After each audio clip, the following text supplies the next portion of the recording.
So it's Grant Cameron here with my friend Jeff Sell. I met him at the event on Mount Shasta. Had a very interesting phone conversation. I think it was one of the first conversations I had. You and I was early on, right? You were talking. You're from Wisconsin, Yes. and I think we were talking about Greer, and we were talking about you have a C5 group there. So we're talking about contact modality. So maybe we can go through a little bit of your background and a little bit of what happened to you at Shasta, what you found most significant, and we'll go from there. Okay. Well, I started out probably about 5 years ago when I went to a contact in the desert. It was the second contact in the desert out by Yucca Valley.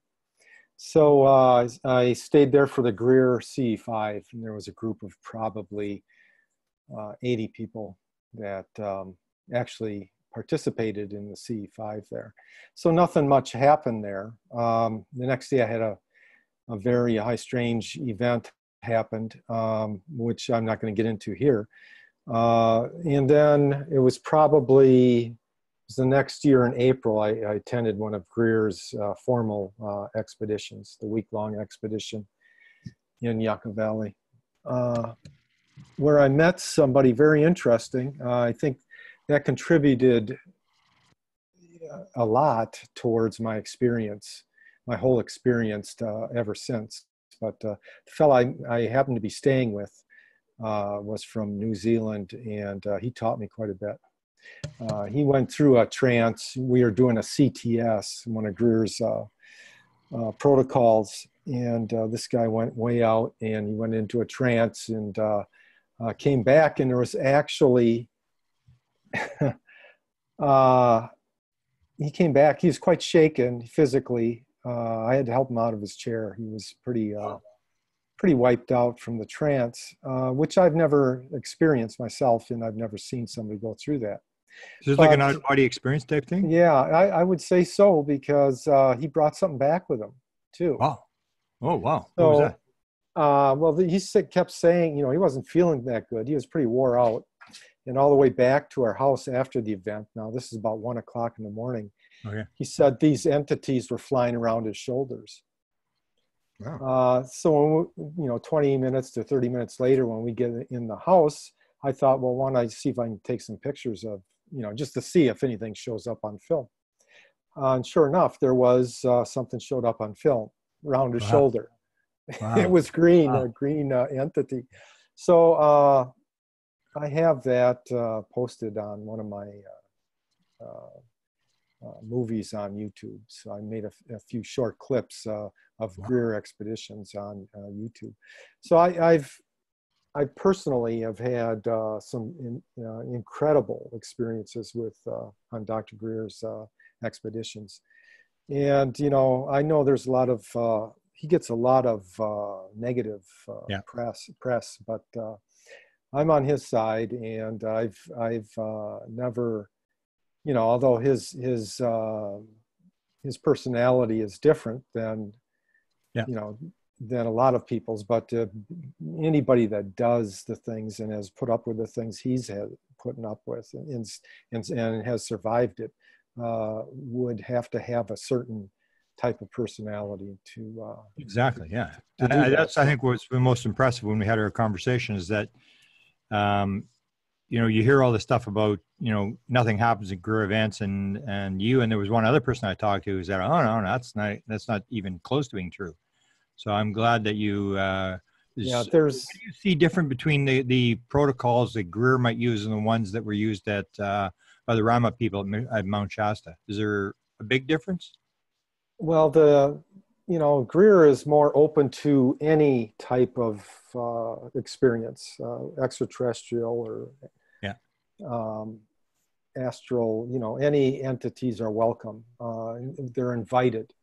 Okay. The protocols with Rahma were more geared towards a certain group of ETs or entities. So that's, the methods are a little different. I mean, there's oming with Rahma, which isn't necessarily done on a Greer one. It can be. I mean, he's open to different things. But Greer is more into receiving experiences through electronics. And it's more of, the expeditions are geared towards beginners. Now this is, he teaches people how to get started and how to, and these methods and protocols are basically to get everybody coherent, to get everybody on the same page. He's not opposed to people advancing and going on to other things.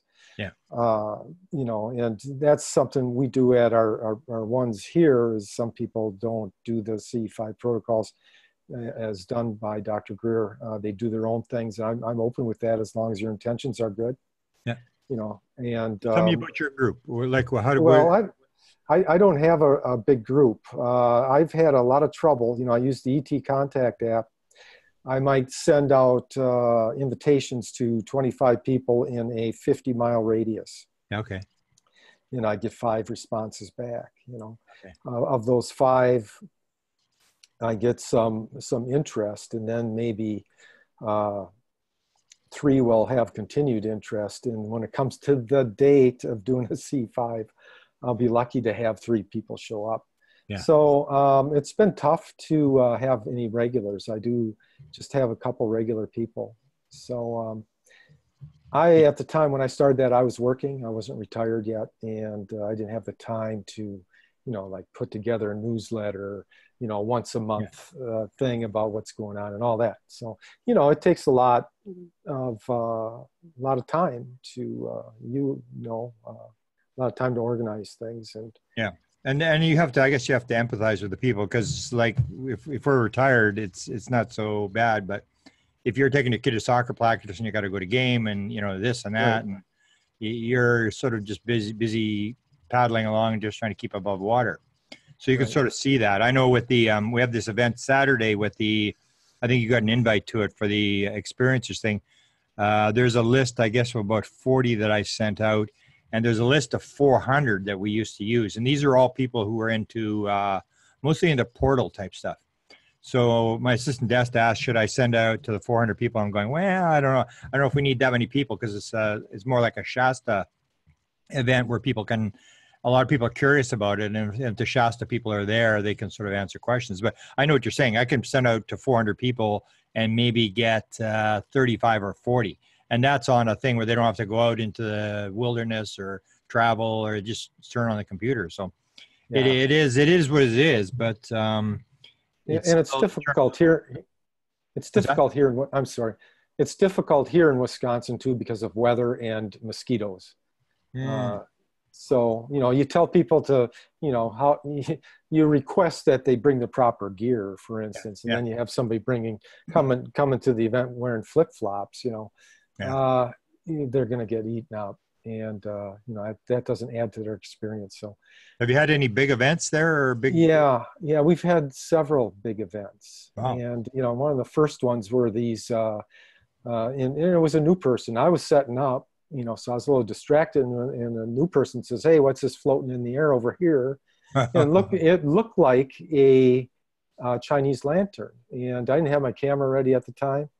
I was looking at it with binoculars, trying to figure out what I was looking. That's one of my faults. I try to figure it out instead of getting a picture and then you can analyze it later. Yeah. So, here we have this thing. It's about half the size of a minivan floating through the air. Wow. And it has the appearance of a Chinese lantern, except the yellow light isn't flickering and it's halfway up in the envelope. It's not below, it's not doing the pendulum effect. Yeah. We had 10 of them that night. Wow. We had a filmmaker come in later, somebody that's local here. He couldn't believe that they weren't aircraft, because they'd take off in pairs and go down the highway. They'd all level off at about 80 feet, which isn't consistent with a Chinese lantern either. They just keep rising. But these would level off, and they'd be going about 80 to 100 miles an hour in one direction. We saw them in various directions. So there's a bunch of reasons they weren't Chinese lanterns. But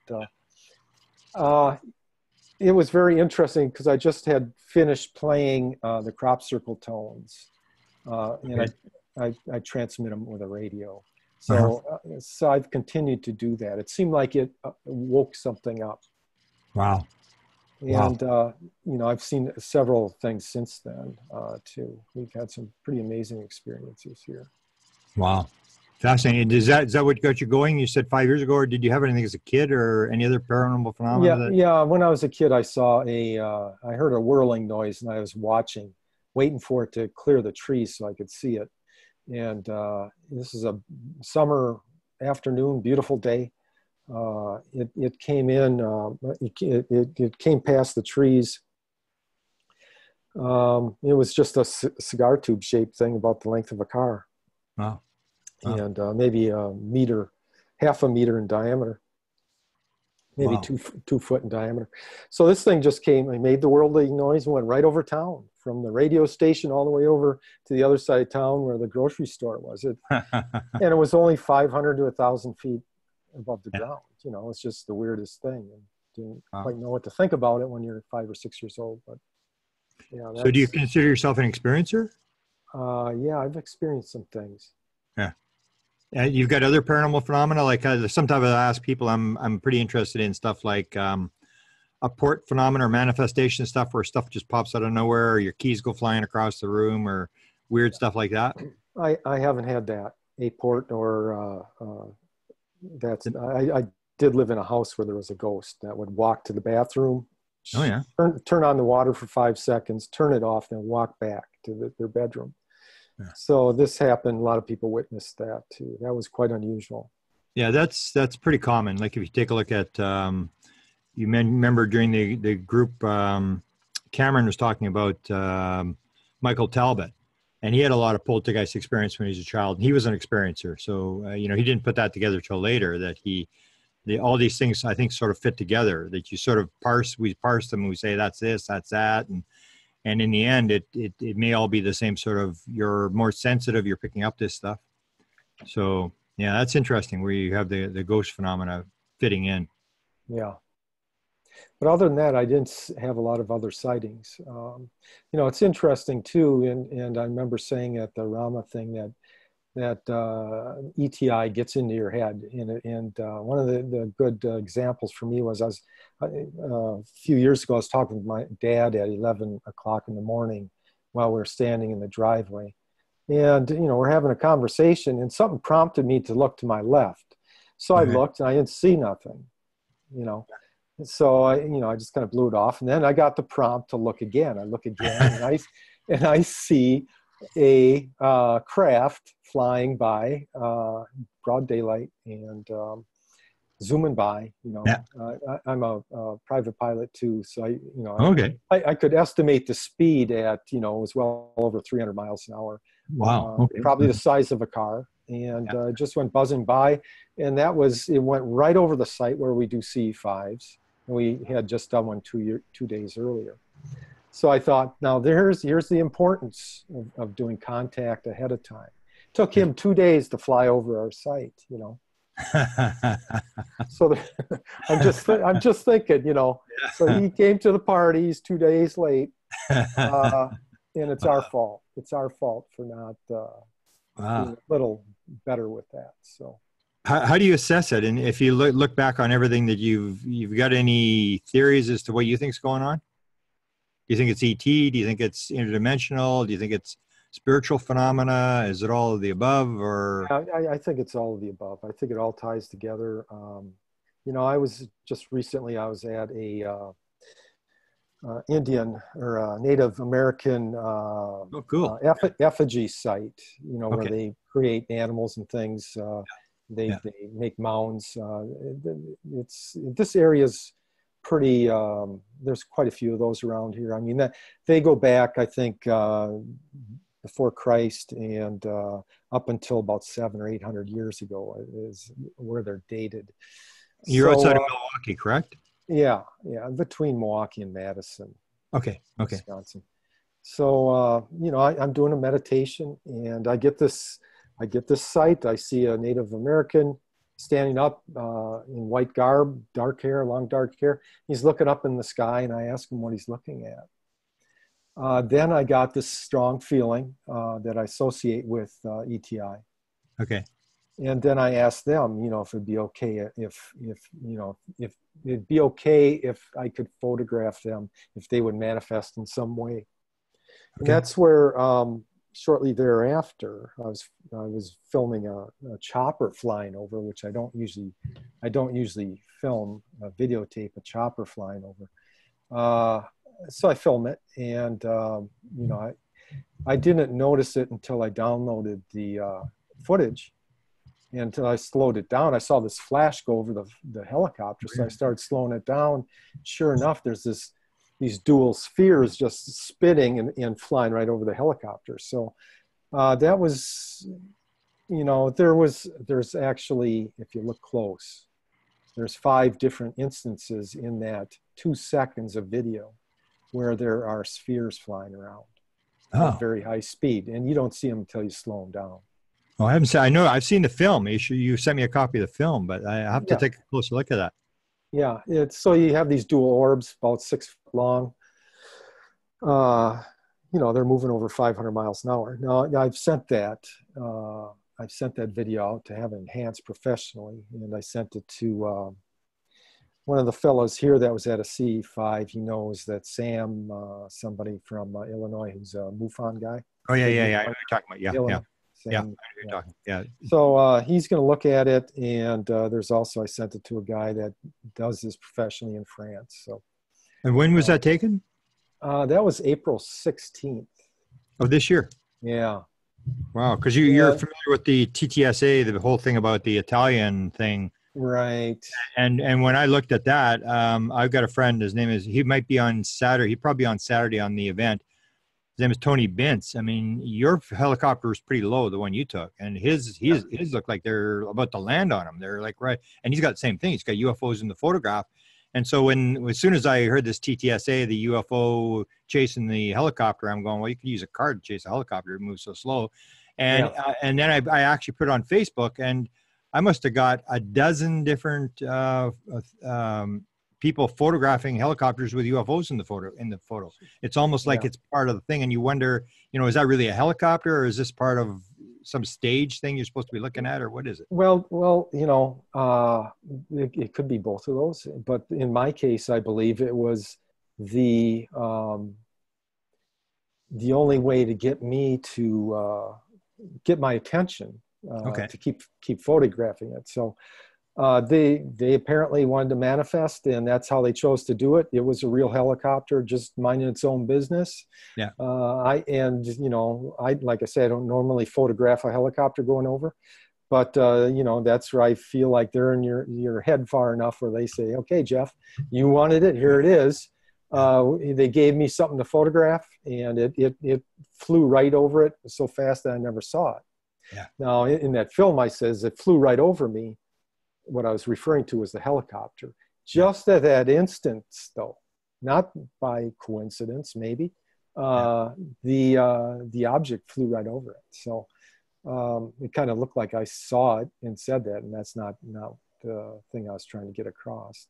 It is an impressive video. I mean, I'll maybe try to link it to this, because I mean it's one of the better videos, especially in terms of helicopters. And there are a lot of helicopter UFO videos. Yeah, and if anyone would ever say, the helicopter was in danger, helicopter never saw it. I'm positive. Yeah, it was moving pretty fast, that object. And you said there's 5 objects. There are 3 that are clear enough that are rotating spheres flying in different directions. So anybody that does, those are seeds. Well, the ground's still frozen in Wisconsin on April 16th. There are no seeds in the air.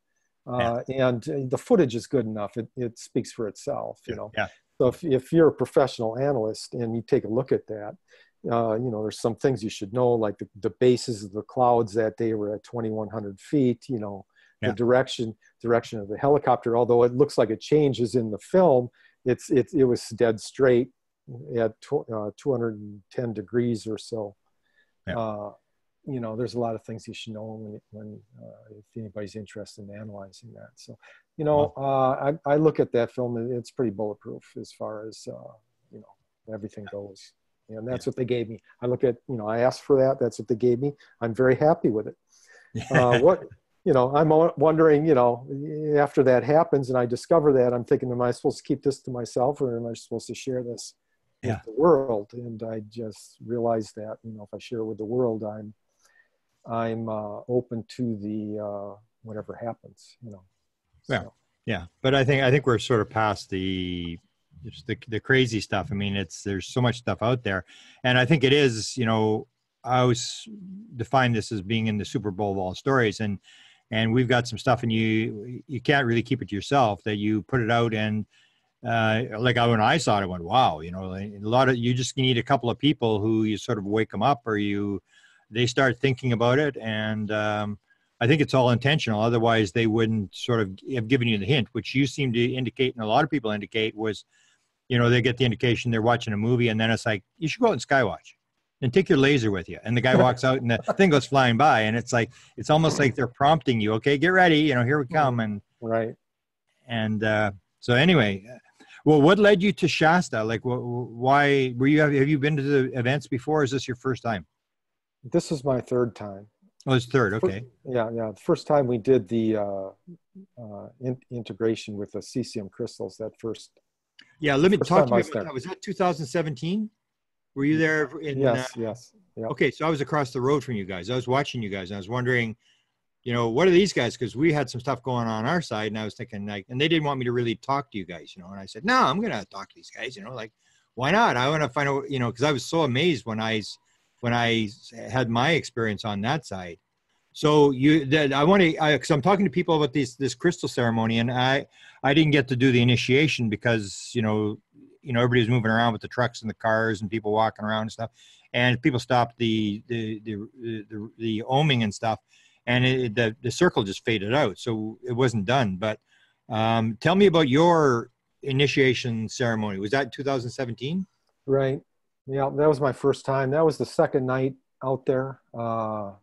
And, I didn't experience things like other people did. I mean, some people saw more than I did. What I did see. And, when things start getting weird, like I say, when things start getting weird, I don't care about the camera anymore. The camera, in fact, some of the stuff that happened on this last one, I had a camera with me the whole time, never turned it on.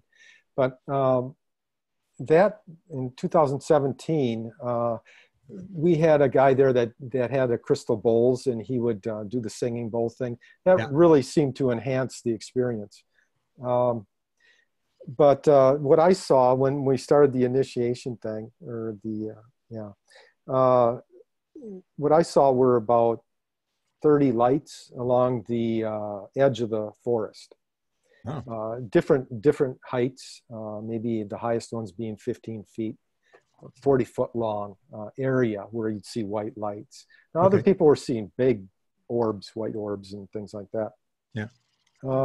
So when he would take the groups of us, because I think there was about 60, take about a dozen of us at a time, we'd be back to back, forming a circle with our hands out. Yeah. And the group is in meditation, trying to keep the energy up. The fellow was doing the singing bowl yet. And we're just supposed to hold our meditation, quiet our minds, hands are out, and these crystals would form. Well, I think everybody probably in this procedure, was peeking to see if they could see what was happening in their hands, right? That's human nature, right? Yeah. So we're just trying to keep quiet. And I never did see anything in my hands. Other people that didn't see some things, they would feel things in their hands.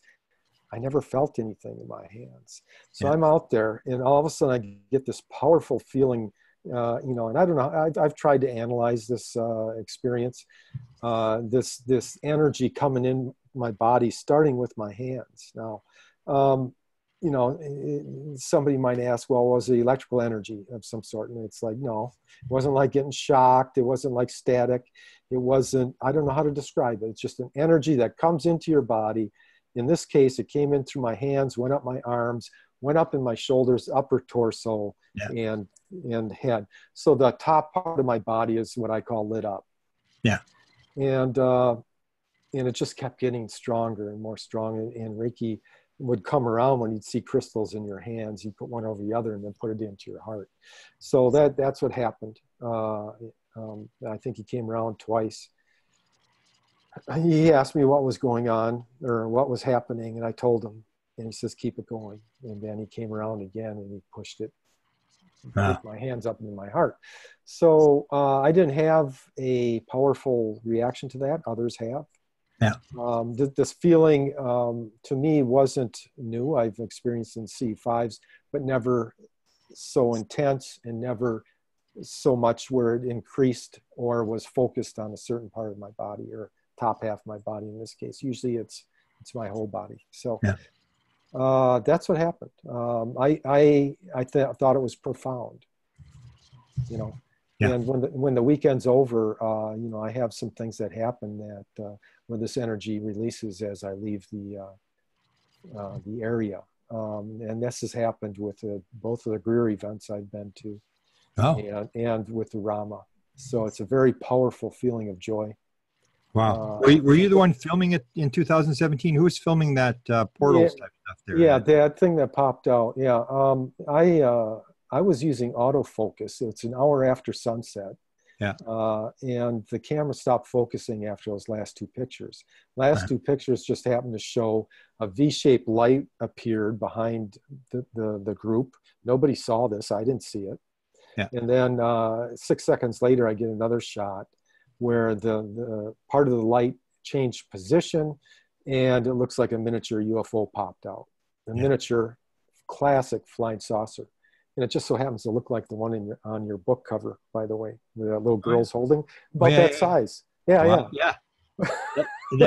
And that's actually impressive. That's like we say, you know, should you put it out? Because that was one of the things that really convinced me. Because when I had the event, we were with Ricardo Gonzalez, and that's when I said, well, I want to talk to these guys across the road. And they said, no, don't. And then when I contacted Enrique, he sent me that video. And when I saw that stuff that you had filmed, and I heard the story about the tall and the short aliens and the, you know, Kim, you know, this girl against a tree. And I'm thinking, wow, I mean, it's like, people got to know about this story. So I was pretty impressed when I saw that video and the shots that you've taken there. Yeah. Yeah. See, now, you know, getting back to one of the earlier questions where you talk about some people that go to Greer events, nothing happens. Yeah. Well, everybody experiences different things, you know, and just like the Greer events, some people, if they're not in the right space, they might not see something other people do. And that's the case here, you know, where Kim saw a lot of things and a lot of people saw the crystals. I never saw the crystals, but I did see white lights along the face of the forest. So. Wow. So what happened this year? Was it anything happen out of the ordinary? Oh yeah. Friday, it was Saturday night. You know, I started feeling, and I announced the group, I think about 10:30 or something. I says they're here. I could feel them. Wow. That was at 10:33 where he was saying something was happening at 10:33. Was that when he made that sort of announcement? I don't remember the exact time. I wasn't keeping track. Okay. I don't remember that either. Okay. Normally when I do the contact things, I don't have a flashlight. Yeah. That just dulls your eyesight for sure. Yeah. So I'm sitting in my chair and Ray got up, talked to Enrique for some reason. And about that time, I'm feeling things are getting weird, right? Yeah. So then I'm just looking around. There's a couple things that are anomalous to me. I'm not moving though. I'm just feeling it, taking it in, looking around. And I noticed that in front of me to the right a little bit, there's something weird going on. And it's about that time, two people got up. One had a headlamp on. And since the terrain there's so rough, it's hard to get around, of course, without light. Yeah, exactly. But they had the light there, headed in that direction, and that's what I considered the hot area. So I figured they sensed something too, and they're headed up that way. So I jogged up to them, and when I finally caught up to them, they were in the area. that was hot. And because they had their light on yet, I thought maybe they didn't know what was going on there. So I asked him to, I asked them, I says, there's something right here. And they says, we know there's something going on. They kind of made a general statement like, we know there's something going on, not necessarily right there. I says, turn off, and I asked him just to turn off his light. As soon as he turned off his light, I feel this powerful feel. I got my hands out by that time. Yeah. And I feel this powerful, that feeling again, comes in through the top of my head, goes all the way through my body. I got my hands on it, projecting it. Instantly, the fellow that shut off his light says, "Whoa, you feel that?" Wow. And I says, "Yeah, it's right here. The ET's right here." And then that's when the other person says, "There's 2 light beams right in front of me." Wow. Okay. So I looked over in that direction. I asked the person later what the light beams look like. And she mentioned that they were narrow and shimmering. I couldn't see that. All I could see is like 2 dark holes. That's all I saw over there. But I could feel it. And I primarily was sensing it that way. So that was cool. But later on, there was something, when we went up to the mountain, there was 10 of us that went up to the mountain at 12:30 in the morning, right? Okay. We climb up this path to get to the summit of Mount Shasta. Yeah. There's one person that's tuned in. He's acting as Enrique's GPS, Oh, that's Mario. Yeah. And he's moving like the mountain goat. They said he's moving up like a mountain goat up there. Yeah. And one of the guys had a bad knee, and this is how bad he wants it.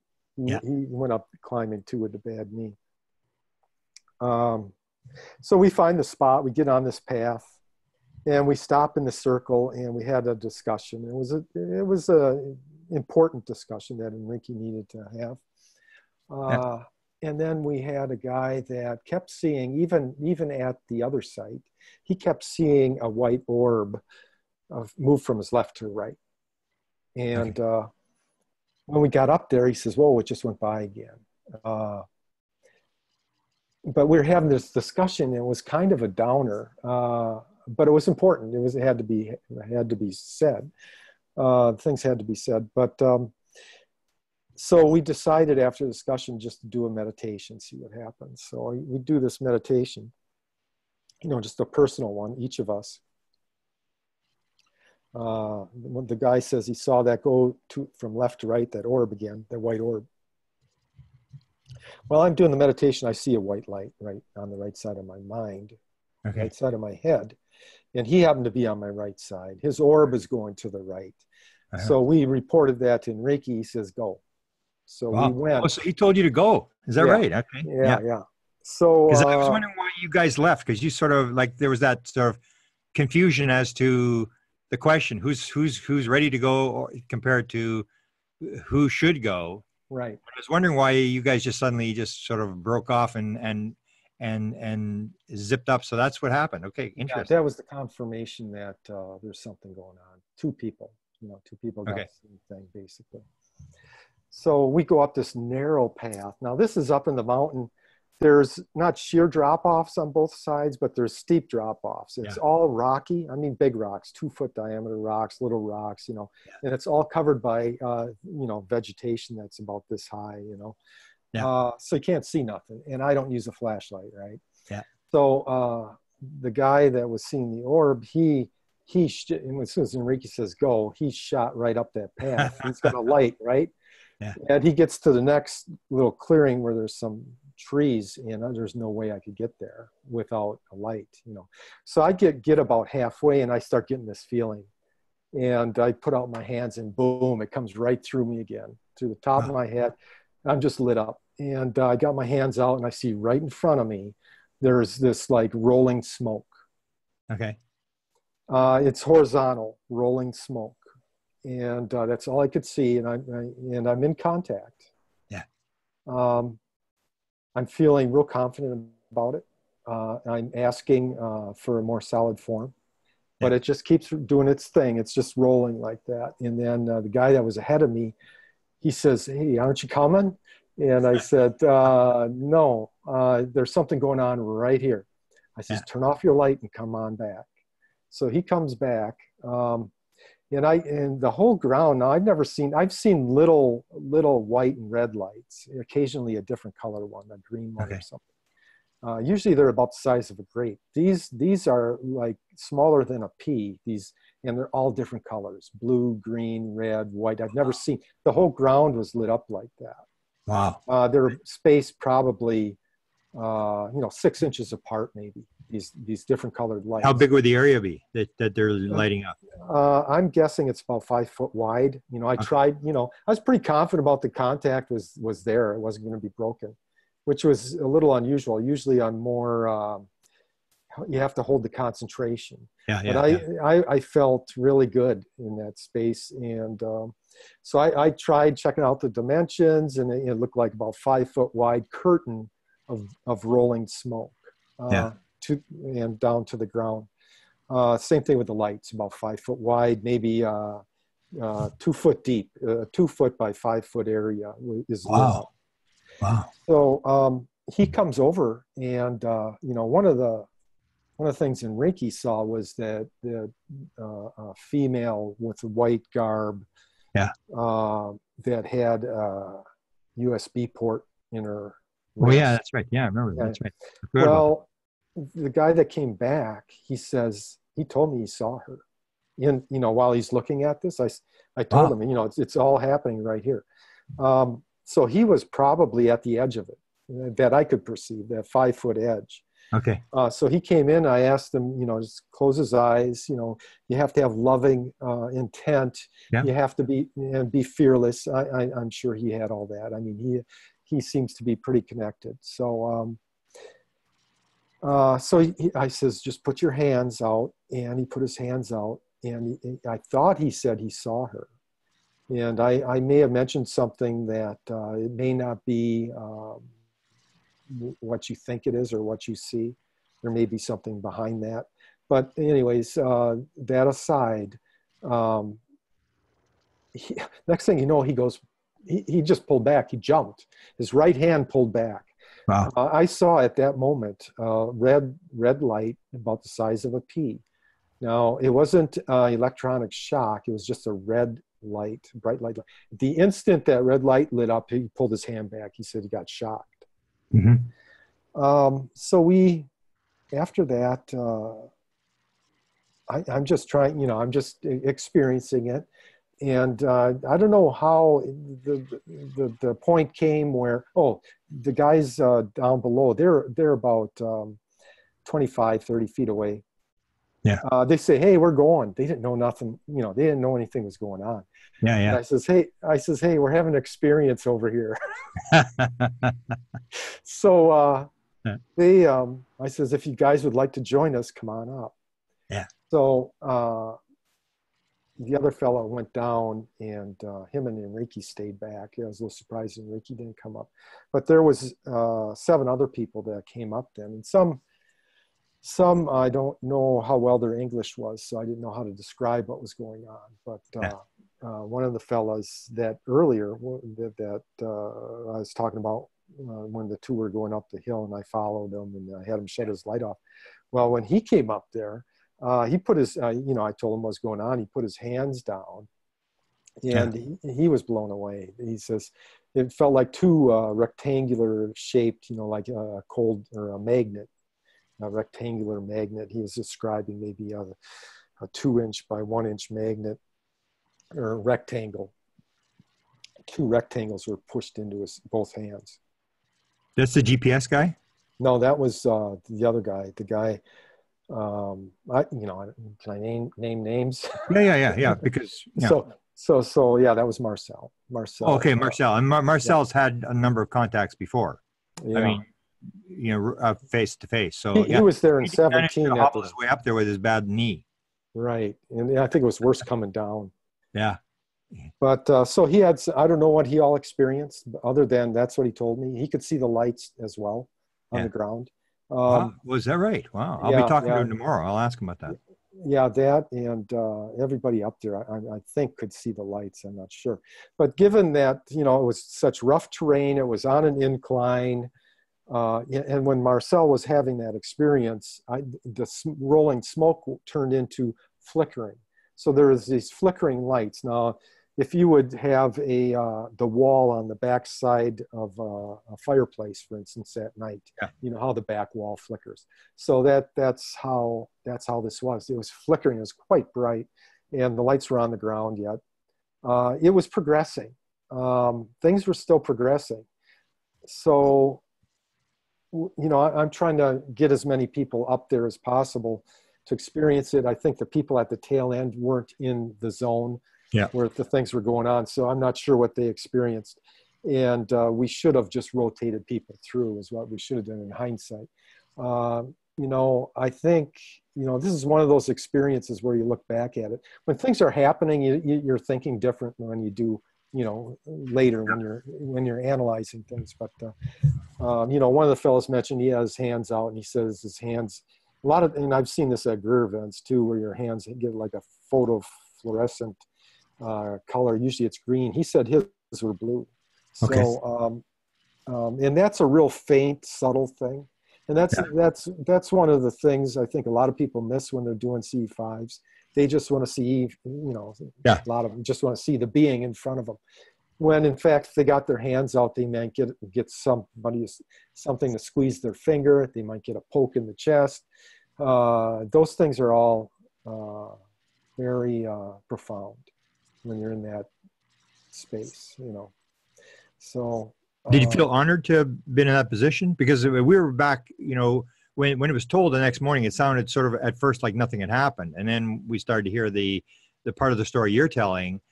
And, it's like you have these events where there may be, 100 people and one or two people actually have the actual event. You were right at the head of the actual event. So did you feel, is that the first time you've had an event like that, or is this? That is the most, I don't know what the word is. I've had other experiences where I felt their presence. Okay. I've had other experiences where I could feel their presence and see things moving around, Okay. But never could put it into a solid form. Yeah. I've been around people that can and have seen solid things. So this, I've seen craft lift off out of a marsh and come towards us. And then when the third person that was with us at the time, it just freaked them right out. Didn't know it till later, the next day. Wow. And this craft went back, and we just looked at each other and said, "What the, what just happened here?" There was no noise. So, I've had a lot of profound things, but this was one of the top. I would say, and I do feel the word honored. But I feel honored, and I did want to share that. And I feel a little, I just wish I could have shared it with more for longer now when I look back. So the people that walked up there we should have rotated people out. But like I say, it's rocky, the incline's bad, it's nighttime. There's a lot of factors that are go into it. But didn't Enrique get a vision that it would only be two people? One would be the person who has the encounter, and one would be a support. Wasn't there something about? Well, I had that vision too, and you had the vision too. So tell me about that. Well, that was the same time I had the vision of the white light. The vision I had was there would be a male supporting a female. Oh, okay. To something like that. There was a girl in that group who wanted to go, but she didn't want to go by herself or something. Was that the case? Right, and that might be where that fit in. So, and the reason was the terrain was so unpredictable. Yeah. Yeah. So yeah, that's interesting how there was the sort of the two people. It's too bad that there's not like whole groups, but that seems to be the way it works. It's never like a whole group that encounters it. It's usually like, we remember when Enrique talked about the 4 o'clock in the morning where he said, "Oh, here we go. This is going to be an encounter because I'm by myself." And sometimes they almost like set it up that way. Yeah. Well, in this case, I felt confident that it would be there for everybody. Yeah. So the only thing that hindered that was the terrain and our perceptions at the time. So, Wow. I think, and who knows, had it been in a better area where people could actually fit without falling off a hill, we could have all had a spectacular experience there. Yeah. I did hear from, one of the main people that was going up there was that, it was like, 40, 50-degree incline. And it was almost like, and you're in the dark. That's what I think Right. most people don't realize, is that it's extremely cold. People who haven't been in Shasta, and you have no concept what it's like to be in the dark in a forest. I mean, you can't see your hand in front of your face, and Right. there's trees, and there's if you're on an incline, I mean, one bad step and you're toast. Right. Yeah. Yeah. Well, I'm glad you told that part of the story, because I heard the part up until you guys took off and headed farther up the trail. So I'm glad I've heard the rest of the story now, and it is a pretty clear contact experience. Oh, definitely. Yeah. Wow. And so you weren't involved in the 4 o'clock event, I guess. It was just the three girls and No, Enrique. no. And I told Enrique that, my tent was 50 feet up the hill yet. And I had a very capable cameras Yeah. to tape the event. So, yeah, when stuff like that happens, there's confusion. Yeah. I So, said what they should do is they should have a bell, or one of these, like these big triangle things, where if right, something like that happens in the middle of the night, you ring the bell, right, and whoever wants to get up and go, because that's what everybody's waiting for. They're waiting for something to happen. right, And I know I went to bed about 1:30 or something, and I mean, I would have gotten up just to see what was going on. It would have been all sorts of people scrambling, but it's very hard, especially in the dark. yep. To move around in the dark and try to find the tents and stuff like that. Anything happen after, or, the event? Because a lot of times people have events that happen after they leave Shasta. There's been a couple people told me stories already. Yeah, I haven't had anything notable other than this was one of the four profound events for me that after I leave the event, I get these incredible feelings. So I went traveling after that, and I did a photographic tour. I put 3,000 miles on my car Wow.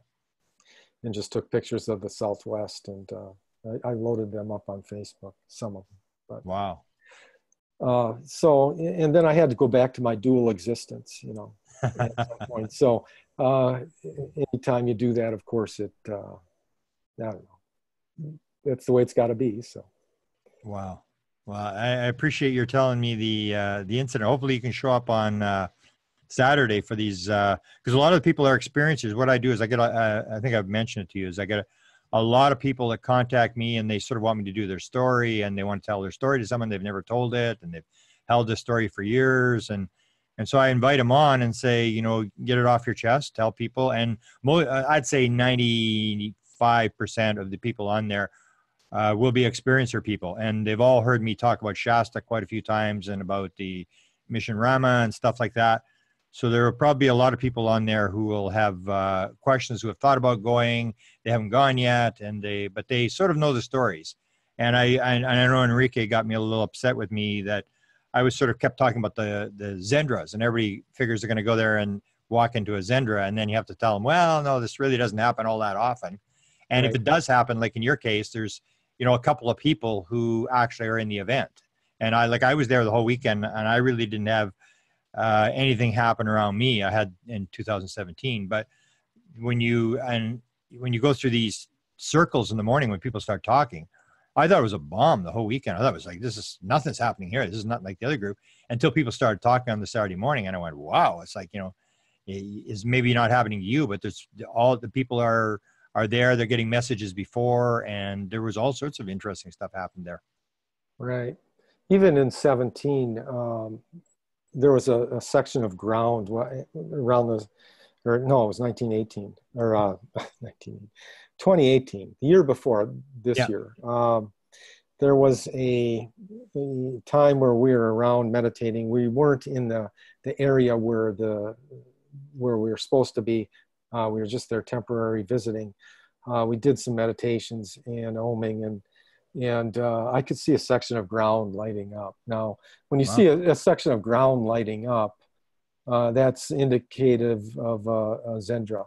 Yeah. Yeah. So you know, and about the same time, somebody else saw some mist coming in, and then behind me there was a white light that lit up on the hillside, which Wow. is just 100 feet away or so. So I mentioned that to Enrique at the time, but we moved to the other location anyway. So, you know, my idea was you know, Enrique didn't, you know, we were just as a group maybe weren't ready for that experience. Yeah. But I did see the ground light up. I did analyze it. Is it the starlight? Is it, you know, there was no moonlight. I Yeah. put my hand over it. You know, does it glow? Does it? Does the light emanate through my hand? No, it doesn't. Is it coming on top of my hand? No, it isn't. Why is the ground lit up? You know. Wow. So then I could see some structure. Actually, it looked like square tubing structure coming through, and I just said, thank you for coming. You know, in my mind, I said, thank you for coming. Instantly, I got back, you know, because I was directing that to an individual. And instantly the thought came back is, we're not an individual, we're a group. Wow. So Fantastic. that embarrassed me a little bit at the time, that I overlooked that. But I was grateful for the experience. But we didn't pursue that either. Yeah. Yeah. Well, I guess it's, you know, there's so many things happening. And even like when they mentioned, I was talking earlier today with Peter and Cameron talking about the ground lighting up and these two objects by the tent. And they had no idea. It wasn't until, you know, remember when Enrique sort of like, what, why didn't you tell me? And they had no idea, this idea that, you know, the pair of lights and the ground lighting up and stuff like that. And I guess it may come down to people learning how this manifests, because apparently there's actually 4 different types of Zendras, and you have to know the different types and stuff like that. And so it's a matter of education where, as I said, before 2017, I didn't even know Mission Rahma. Even I couldn't care less about this group. I didn't know what they were or whatever. Yeah. It wasn't until you get in and you have the experience, and then you go like, wow. I mean, I've been sleeping all these years. I mean, I have no idea what's going on when you see the kind of experiences that happen there. And it doesn't happen to everybody, but the people are sensitive. I guess you may be one of those people who are like the antennas, the sensitive people who, like when the guy leading up the mountain, they knew before that happened that this was the guy to follow because he was having these sort of visions before the event started. And they realized like this guy's in touch with something and we got to listen to this guy. And I guess over the years, we'll eventually learn more and more about what clues to look for, or even this thing with the bell. I mean, if something happens in Malay, they should definitely have a bell where you ring the bell and everybody can jump out of their tent and run and see what's going on. Yeah. Yeah. We need to have something in place like that. Yeah. Or even at the top of the mountain with this discussion, you know, where the wrong question was sort of being asked. It was sort of like this confusion. And then I guess Enrique even said, well, let's go back. And everyone, no, we don't go back. And so I give you guys credit for going up because it was very cold where we were. And then even the lessons you learn, like with me, I thought the beings picked the spot for the crystals. And then I realized this fact that when you guys got up and started moving around and getting into trucks and all the mantra stuff stopped and it was completely silent, that circle just died right out. There was no energy in the circle, and we tried to get it going again, but we couldn't get it. And then you realize you're part of the experience and you learn these little things, but until they happen, you really don't learn anything. And so it's a learning process. It took the whole group to get us there anyway. I mean, that's where it all started. Somebody just kept oming. I don't know, there's 1 or 2 people. They're great omers. Yeah. The group broke up and they're still oming. I thought they're in their own trance at the time. Yeah. But that was great. I mean, that was like the previous years where the guy kept playing the singing bowls, kept that frequency going. Yeah. It just makes it easier for everybody. I don't know. I was very appreciative of that because it seemed to enhance the whole thing. So. Well, what's your YouTube site for people that might want to check out your stuff? You post a lot of stuff? Well, I have a few videos up there. My ID on there is just JS. I'll have to, if you punch in JS on YouTube, you can get a million different things. So Maybe I just, send me a link. We'll link it up yeah. when we put this up, and because Okay. people should definitely see that helicopter video. I mean Okay. that I would say is one of the best helicopter UFO videos there is Okay. out Yeah, I just put up another one that I put some music to that has all these white spheres shooting all over. So they're coming out from cloud to cloud, and that's a thing too. That there. it's just like the spheres. It's through meditation, Yeah. and I recorded those with an iPhone of all things. At half speed. You just put it on slow mo, and these things are moving so fast you don't see them. Works best if the clouds are low, and you need a blue sky for contrast, and they they Wow. shoot all over. So I haven't. I experimented with that out at Shasta to see if they're out there, Yeah. but I haven't downloaded that footage yet, and I haven't looked at it. So Wow. uh, Interesting. I'll see Well, if they're out. and I'll have to. I'm lecturing in Illinois next August, so I'll have to. If you're going to set up a C5, I'll let you know when I'm coming through. Maybe we can set up some sort of C5, and we can go out and see what we can see. I Okay. usually don't do much, in looking because I had some pretty close encounters in '75, and I was always into trying to figure out, who in the government or who knows what's going on, and that's where I was so interested in whether it's high level government officials or whether it's people like Enrique and people like that, where these people are in touch, and it's like, well, we just have to go to these people, and because I think I got my sort of fill of things in '75. I guess there was 4 times I was within 500 yards of objects and big objects. So, Uh-huh. I sort of saw it, but I'd like to stop by and, cause I used to go to Madison. I used to have a friend who used to teach at Madison. I used to go there all the time. So I know the area you're in, and anytime I go east to the East Coast, I have to come right through there. So Yeah. I'll drop by and maybe we can do some CE5 stuff. Sure. That'd be great. And yeah, you do a lot of good work. I've been watching you for quite a while now. Well, Really thanks. appreciative of all the research, all the time. Very Yeah. dedicated, very well read on it. So Wow. And I done a appreciate you giving me this because when I first saw as you know the story, I sort of got dragged in the Mission Rahma through this producer who wanted to do a movie on it. And I said, nah, I'm not really interested in your stupid Mission Rahma thing. Mhm. And when I got involved in it, I just went, wow. It's like, it was sort of like a story that was in Spanish. Like the Spanish world seemed to know what this was. And I thought, wow, I got to tell this story to the English speaking world. So I appreciate you telling me this story because the way I wanted to balance it out, because I've had the contact with Sixto Paz and with Enrique and Ricardo, and I always wanted to balance it out, and that's why I definitely wanted to come this year to get Enrique's version and be in his group, and so you've sort of filled out the fact that this does happen if you have your mind set properly and you go there. This stuff does happen. Same with the Greer, and I'm glad you brought up with Greer because I've known based upon studying Greer in terms of the things that he says are true, like his government stuff, all the stories Yeah. saying that never happened. And I go, yeah, he's telling the story. That's exactly the way it happened. And the other people are the ones that are lying. And now that's sort of been vindicated. So I'm glad you told the Greer stories as well, because I feel that as well. Even though somebody may have a difficult personality, it doesn't mean that they're not tapped into something. And you and a couple other people told me these Greer stories that sort Yeah, of, I don't know anybody that's more tapped in than he is. I mean, there's a lot of tapped in people, yeah, but Greer is I think he can manifest anytime he wants. So yeah. we got to catch up to that. So we got a long ways to go. Yeah, I agree, and that's what you got to do is you got to watch these guys and take them at the word, because I mean he had the experience when he was 17 or 18 where they took him and gave him the protocols where they took him on board the ship and showed him. So, and that's what you got to do is you got to find the people who know the secret. Why would you want to try to reinvent the wheel and all this kind of stuff when somebody knows exactly how this is done? Exactly. You just got to listen carefully to these guys, and so I appreciate you.